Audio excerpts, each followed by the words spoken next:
Hi, Todd Cooperrider here with Esoteric. We just happen to be in a very special garage owned by none other than Ed Bolian of VinWiki. Ed, thanks for having us down. It's a pleasure being here. We're going to talk a little bit of a new car that you picked up, this Ferrari 430 Scuderia, that we're here to talk to you about some of the issues that we have. But before we get into that, tell us a little bit about the history of the car, why you wanted to get this particular one, and what you've done with it since you bought it. Right, so I don't really drive these all that much anymore. Yeah.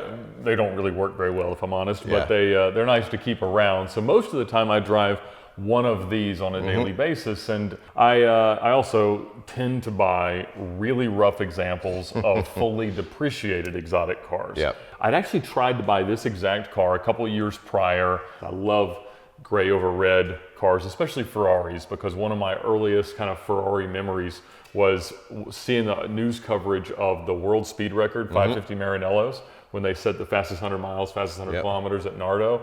But it just, to me, was just as a Ferrari ought to be. For the price, I think this represents like the best modern drivable Ferrari, and that's my sensitivity. Like, I want to be able to drive it. And so I bought this, and the next day left for the rally. So within the first week, really, first few days, I put almost 7,000 miles on the car. And so it had about 28, it's got about 36 or so now. And I actually had no issues with it. Now, when I bought it, I knew it was already a fairly high mile car, and I knew it probably was not going to be perfect. And I had a PPI done at the local dealer. I bought it out of the McLaren dealer in Charlotte. But then I show up and I'm like, guys, nobody told me that it's an all-over repaint and the dash is separating and it looks like it might have twice as many miles. Yeah. And they're like, no, it's a nice car. I'm like, it's an Ed car. And I still want it, but the price we talked about has to be a little shrewdly negotiated, as we would say, to tweak it down. And so I ended up backing them up to a number I was perfectly okay with, actually what I always intended to pay for the car. But got it home, and then we immediately left. And all I honestly did was had my guys put a quick and dirty clear bra on. Yeah, I mean, just to protect it for that long trip that you were going on. I was like, I think they did the whole front of the car in an hour. Yes, which is amazing. Yeah, that is crazy. But of course, you get it back from this rally, and it's a little scarred from it. And I can see that. I knew it was painted.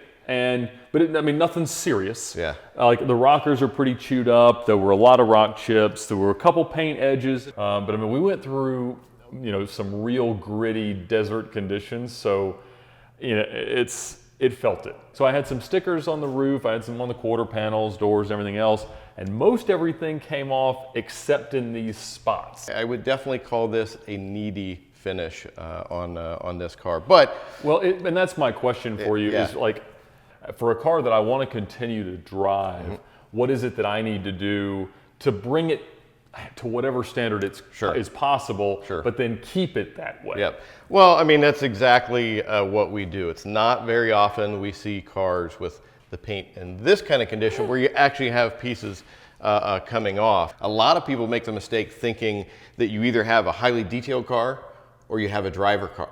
Right. And what we try to educate people on is you can have both. You can have a car that looks fantastic, is preserved, and it becomes easy to maintain at the same time. Okay. Now, with this one here, to answer your question, is it too far gone?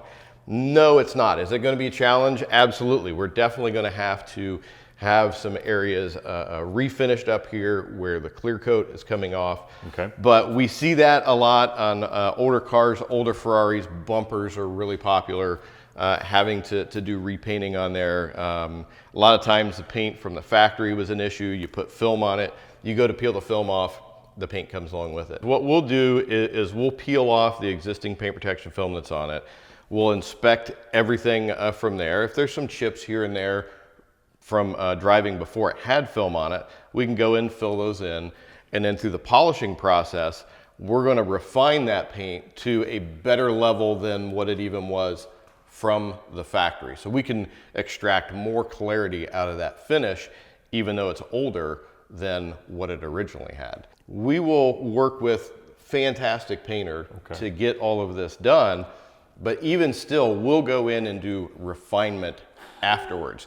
Because painters are great painters, detailers are finishers. To be quite honest, a guy like me doesn't know many guys like you because I assume that I'm destroying a car in the way that I drive it relative to the way most of your clients. I guess the question is, do we need to do what we're talking about now, or should I wait until I'm going to sell it, is kind of my question. Right. You do it now. That way you're going to keep it from going any further, save you some work, because I know how you drive your cars. Right. It's going to save you some work in the end. Then we leave you with some basic tips and information on how to easily care for it. You're going to go out, drive it. You may enjoy it more because it looks so much better. So the pride of ownership aspect of it. And then when you do get ready to go sell it, it's in great shape and it's going to be good for selling. Most of this carbon fiber, all the panels and everything will completely come out of the car. And we will machine polish that, and the difference it's going to make on that carbon fiber is going to be shocking. Now your whole engine bay is kind of dead looking. And we want to bring a lot of brilliance out, let that carbon fiber, show. That's why we have glass up here, so you can see through and really get appreciation. Yeah, we'll fix that too. So not only will we do that in the engine compartment, but in the interior, you've got a lot of carbon fiber, the door panels in there, the seats. We'll pull the seats out, polish up the seats back. Why? Well, why not? It's cool. It will look, you can tell people you got the best looking seat backs of a 430 Scuderia. With all that red leather, red starts showing some wear and tear over time. Yes. We'll get all that fixed up, looking right. Your sticky buttons that Ferrari is notorious for. There's some stuff on here, this car or any car, that you simply can only make it better. And for a lot of people, better is okay. Better is okay, exactly. As detailers, we have to know, when to say when, so to speak, right? Because we're also preserving history. Obviously, I didn't buy it expecting a perfect car. You are a little bit different than a lot of our customers. Some of my customers would consider 350 miles that you've driven the wheels off of the car.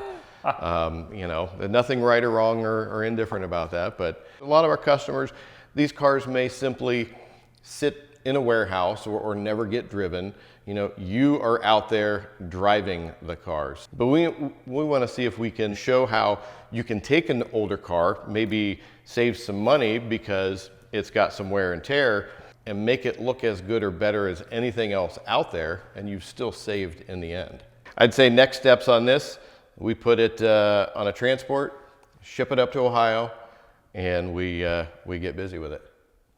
Sounds good to me. All right, good. Look forward to it. It's going to be fun. Good luck. All right, so we put the car on a transport down Atlanta, brought it up here to Ohio. It has made it here safely. As we do with all projects, we started off by giving it a thorough wash. That way we get a really close look of what we've got going on with the vehicle. One of the biggest things we ran into is we brought our painter over to talk to him to get some feedback on what we might want to do with this project. And he pointed out a couple of important things. One, there's at least 6 different shades of gray going on in this car. And he said it's been worked on by at least 3 different painters over the life of the car. You have to start breaking it down into pieces of what you want to accomplish. You can be $20,000, $30,000, $40,000 wrapped up in a complete respray of a car like this. But we're not going to go that level. Like I said, we need to make some decisions. Ed and I are going to get together, talk about some of the findings, and make the decision on what we want to do. One thing that we did is, as we talked about, we stripped off the existing paint protection film. We knew we were going to run into some issues, and we figured we were probably going to pull paint. It came off up here at the top, it came off by the headlights, and a few other miscellaneous areas. Now that's really indicative to the paint job that was done before. The hood, we got lucky. It came out fine. We don't have to worry about that because replicating those stripes are where it becomes very difficult. Unfortunately, a lot of this stuff, it's in areas that you see. So you have no choice but to redo all that stuff. Now when we look up here at the roof, you remember we were at Ed's place, we were talking about, he was showing us some of the issues that he came across. but there's actually a lot more going up here than just the paint lifting where the stickers were. The driver's side is a different color than the passenger side here. Now over here on the passenger side, you can see that the paint lifted up all on this quarter panel here. So we can't do a blend on it anywhere. We're gonna have to paint this entire panel here. It's all gonna have to be stripped down. It's all gonna have to be redone. So kind of sum up of what we're gonna be doing is the front fenders, they're gonna have to be redone. The front bumper has to at least be corrected in a couple of areas. The entire roof A-pillars need to be redone. This rear quarter needs to be redone. Then we'll see what we're dealing with, if there's any budget left for Ed to start taking a look at some of the damage that the rocker panels, decide what we want to do with the front bumper. But even with as little as we're talking about doing here, there's a lot of work that's going to go on. Like I said, windows need to come out, window trim needs to come out, hood needs to come off, front bumper needs to come off, headlights need to come out, tail lights need to come out. These grills right here are gonna have to come out, which is not really an easy thing to do. So there's gonna be a lot of work involved in it. And you know, us kind of being the project managers here between Ed and the body shop, we're helping combine what's gonna get the best results out of it while trying to stay within a budget. We know this isn't a show car, so to speak, so we're not going to that level. Then once we get everything painted up, we'll get it back, we'll polish out the areas that are painted, we'll polish out the areas that weren't painted so everything matches.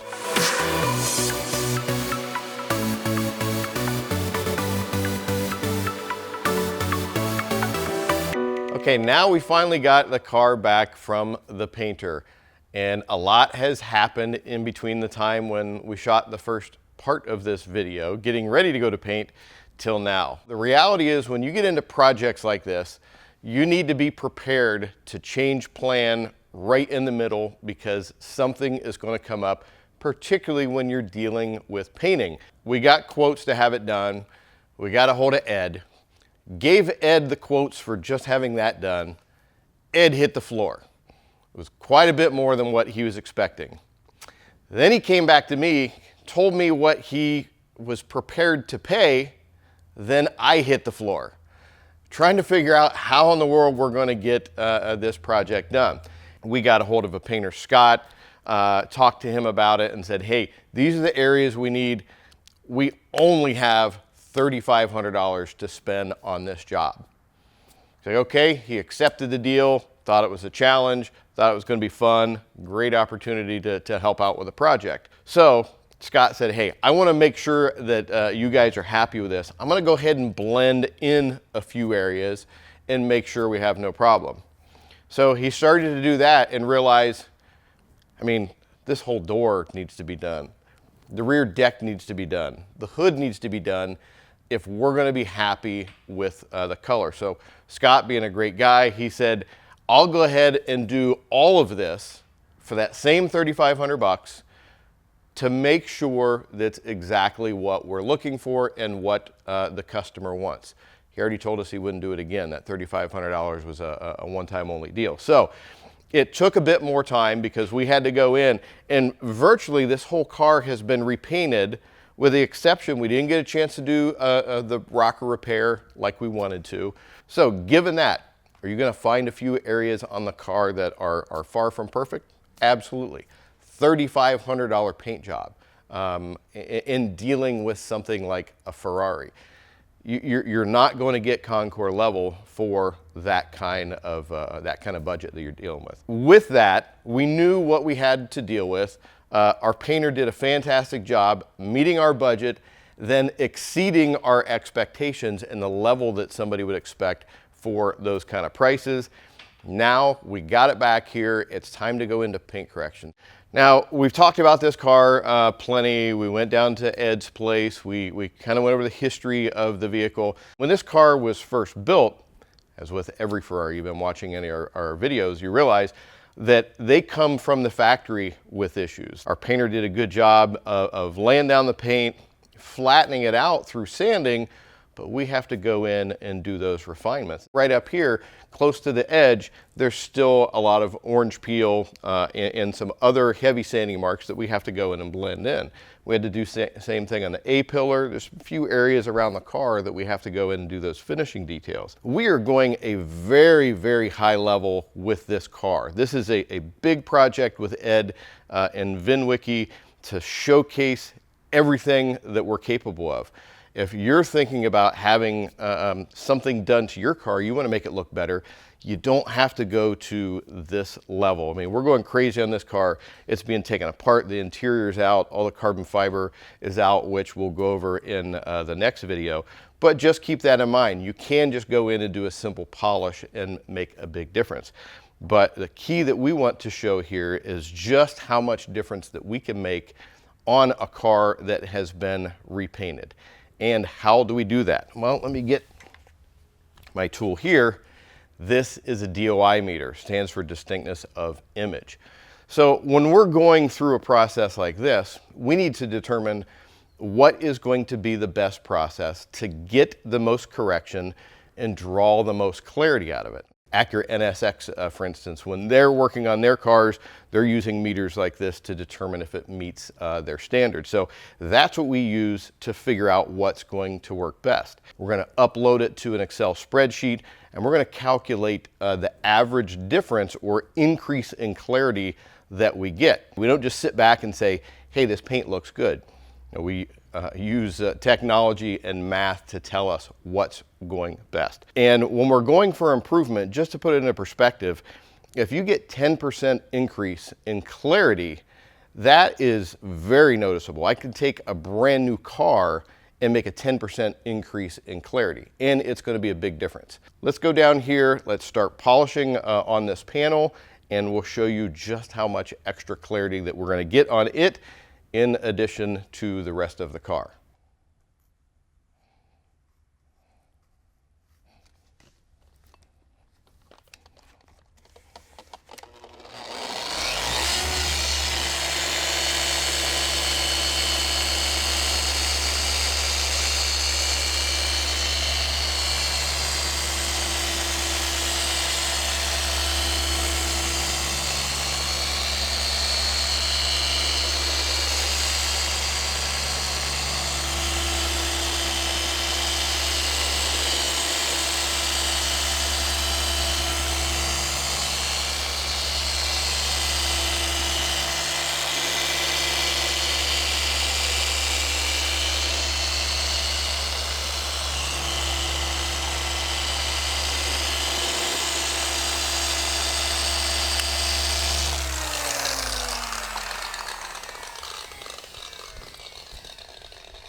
I can tell from just looking at this that we made a massive difference just on the compounding stage. And you'll also notice they were only doing a two-step process even after heavy sanding that's been done on here. With the kind of combinations that we're doing, the fact that we're using a DA polisher, we can do it in 2 steps, whereas if you're working with a rotary, chances are it will be a 3-step process.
Just clean up after our finish polishing process.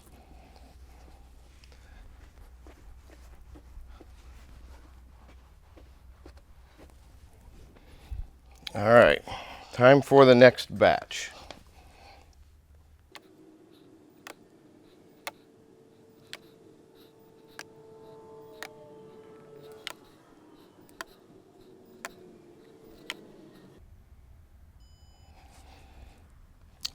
Yeah, this is going to be a huge difference. Now we're going to go take this, hook it up to the laptop, put it in an Excel spreadsheet, and find our averages in the differences or the increases in clarity. But based on the numbers I've seen, the difference I can see here in the finish, they are going to be monumental. Let's go check it out on the computer.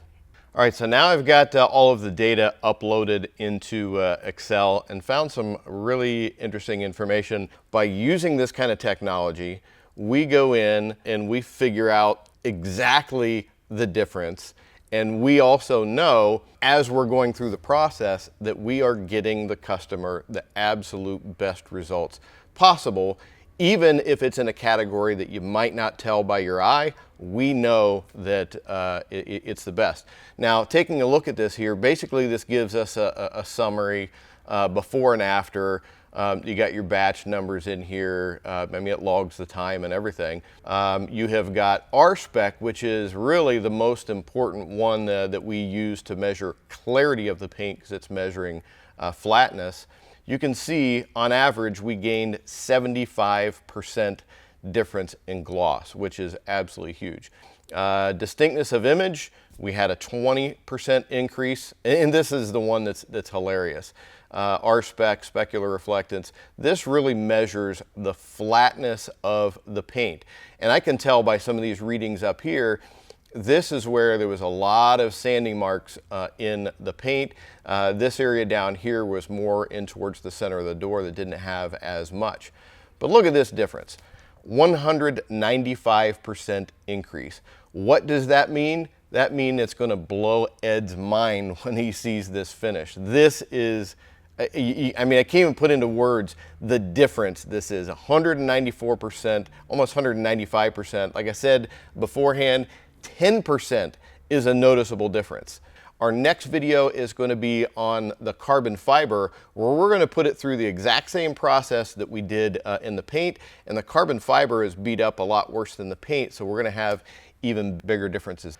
Okay, Ed's 430 Scuderia, one of the defining characteristics of this car is the amount of carbon fiber that it has in it. The problem with carbon fiber, and it doesn't matter if it's an older car like this, it's a brand new car, or it's aftermarket carbon fiber pieces, you can always make them look better. Now, if you look around me and behind me here, there's a tremendous amount of carbon fiber. You know, we've got engine compartment pieces. We have all the door sills that are removed from it. You know, back in there, you've got the plenums on top of the engine that are carbon fiber.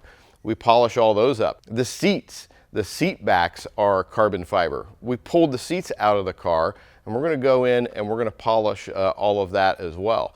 Why? Well, why not? We're going to throw some pictures up here, some before and after. Took some shots with a macro lens where you can really get an appreciation for just how much improvement this carbon fiber goes through. The mirrors, they get beat up over time, and you don't realize it until you polish them back out, and then you see the heavy contrast that you get.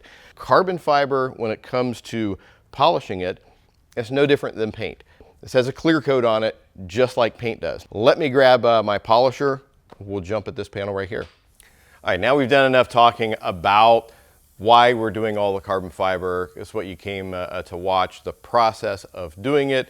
We're doing a two-step process, compounding followed by finish polishing, and that will get us changed from this look to this look. So, having said that, I'm gonna get started here. Never mind the hissing you hear in the background, that's my airline.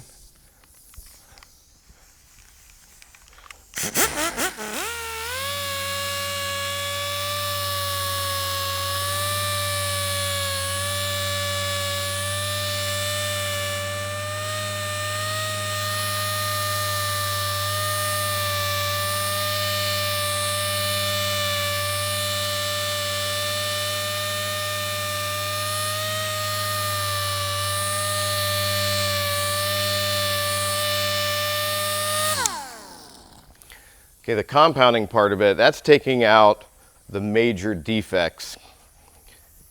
And that's what does most of the work here. Now we go back with a finishing polishing process that clears up any haze, brings more clarity, more gloss to the finish.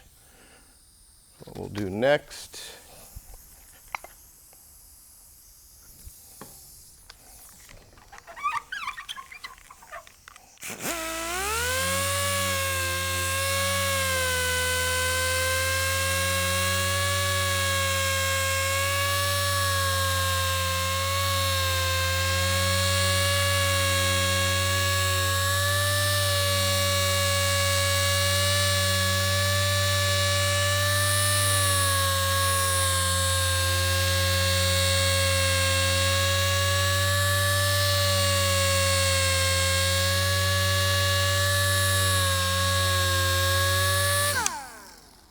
if you have any questions whatsoever on the process about carbon fiber, how to care for it, how to polish it, how to protect it, anything related to that, leave it in the comment sections below. I'm the one that goes in and answers everything or replies to comments, so we can get a nice little discussion going on that one. Our next video in the series, we're going to go over interiors. Normally, a car like this, about 30 minutes is all you need. Some interior detailer, maybe some glass cleaner, and you're good to go. But you can see that we're doing things a little bit differently on this car. Well, with Ed's car, like we talked about in previous videos, it was kind of lifeless. You know, this whole car is covered in red leather. It was just kind of dead, drab looking. There's tons of carbon fiber. It's one of the big things that sets this car apart is the amount of carbon fiber that's in here.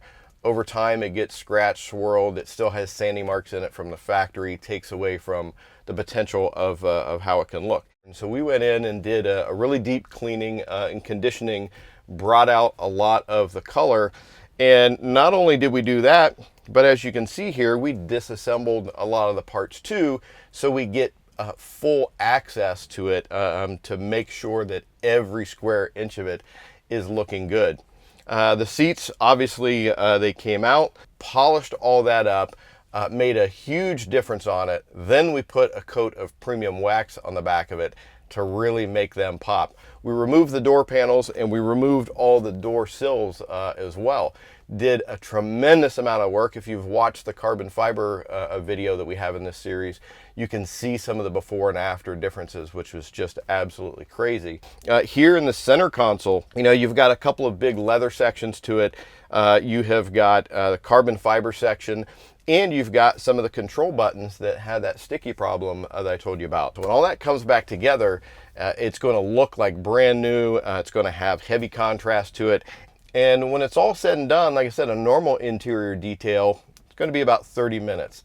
This will probably have 12 plus hours wrapped up just in the interior alone. I haven't done the math on it yet. It could end up to be quite a bit more when you figure the leather repair, all the work on the seats, all the time disassembling it.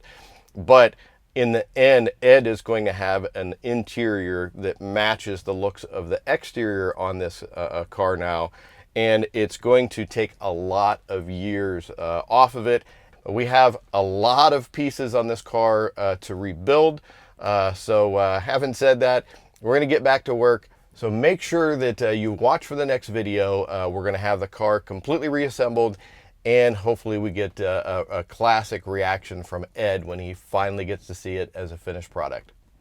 All right, Ed, welcome to New Albany, Ohio. Thanks for having home me. of ESOTERIC. We've been working on this for a couple of months. When we first talked about it, I know we talked in terms of 2 to 3 weeks. We've been teasing you for a while now with photos Yes. and videos. I'm hitting you up all the time.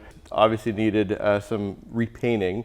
We've gone over all the details of that in the video. Once we got it back from painting, we had a lot of paint correction to do to further refine the work that was done in the painting. And this car's got a tremendous amount of carbon fiber. Polished all of the carbon fiber on it. Interior work, literally tore the interior out, repaired leather, worked on carbon fiber, you know, did some other things inside there. So having said that, what do you say we bring over the guys? Let's grab a corner here. Oh, holy cow. Well, here is your new 430 Scuderia. Just a little bit different. Thank you, guys. A little bit different than the last time you saw it, wouldn't you say? A bit. If I didn't know it was the only one spec'd like this on Earth, I would say that you found a new one for me, because goodness gracious, look at that. You saw the differences that we measured with our meter, upwards of almost 200% increase.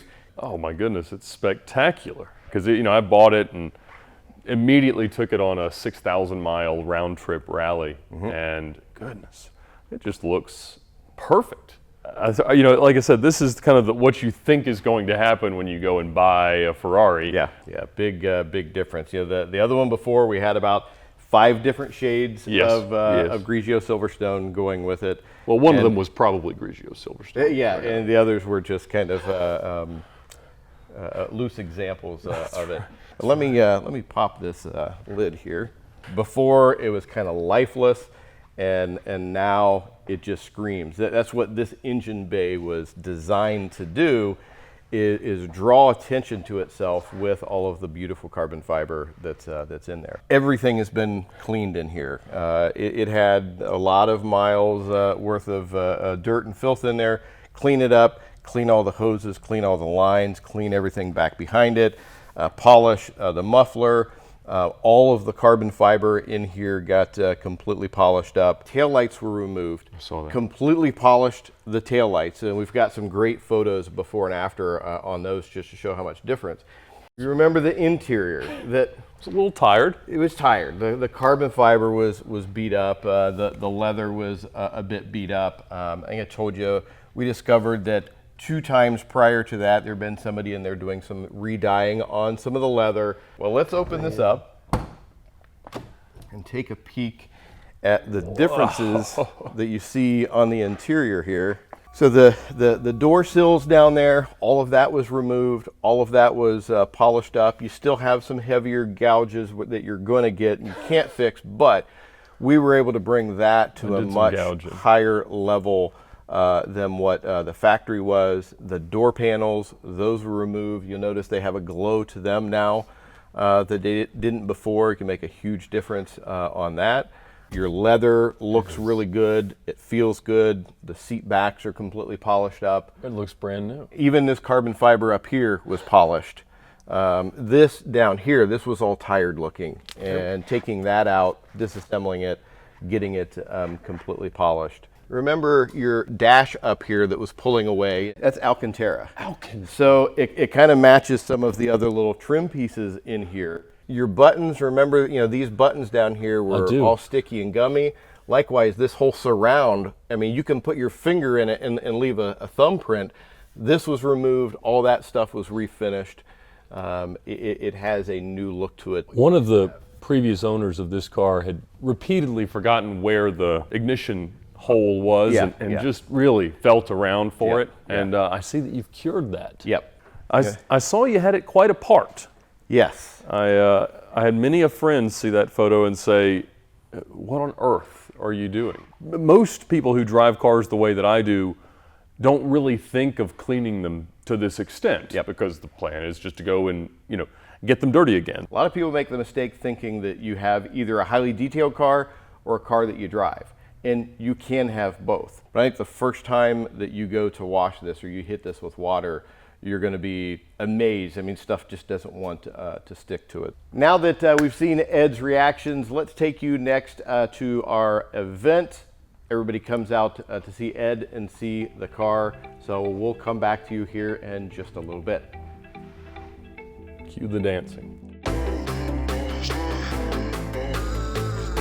My general car buying strategy is find cars that would usually have an obstacle to somebody that is much more rational thinking to buy. To be quite honest, my assumption with guys like yourself would be that there are cars that are just too far gone. When our conversations began, that was certainly my demeanor. And the idea that could become this was so far outside of my imagination that I would never even thought to ask. Hopefully you enjoyed this, the final video in the series. As you just saw from the footage, we just got done with the big event here, which is why we're sitting in chairs, because we are absolutely exhausted from the whole deal. Ed got to meet half the people in the city of Columbus here and our customer base as well. So we had a great time, Ed. Thank you for coming out. Thank you for the project. Hopefully you enjoy your new car and have enjoyed the experience. Oh, how could I not? I mean, thank you so much. Thank you everybody here at Esoteric. I mean, this has been an unbelievable night, to a perfect end to an unbelievable project. I never imagined she'd look this good, and I can't wait to go get her dirty again. Yeah, awesome. Thank you so much, so much. And for you out there, we're going to link you to the playlist for the entire video series. And we're also going to link you over to one of the stories that I did down at Ed's place in Atlanta. Thank you for following along, and thank you for watching the Esoteric channel. Good night.